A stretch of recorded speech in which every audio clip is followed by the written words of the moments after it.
You intended to harm me, but God intended it for good, to accomplish what is now being done, the saving of many lives.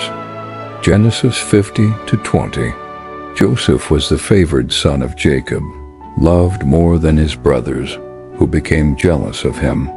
His father gave him a special coat, and when Joseph shared dreams of his family bowing down to him, their envy turned to hatred. One day, while Joseph was looking for his brothers, they plotted to kill him, but instead sold him to a passing caravan of Ishmaelites. They told their father that Joseph had been killed by a wild animal, and Jacob mourned deeply for his son. In Egypt, Joseph was sold as a slave to Potiphar, an officer of Pharaoh. Despite his circumstances, the Lord was with Joseph, and he succeeded in all that he did.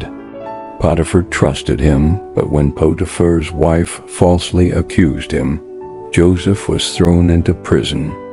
Even there, God remained with him, and he gained favor with the prison warden.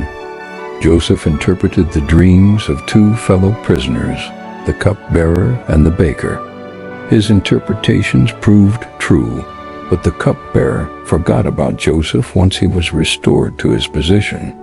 2 years later, when Pharaoh had troubling dreams, the cupbearer remembered Joseph and brought him before Pharaoh.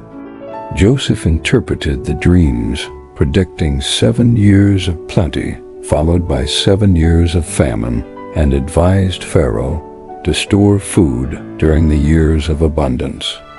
Impressed with Joseph's wisdom, Pharaoh appointed him second in command over all of Egypt.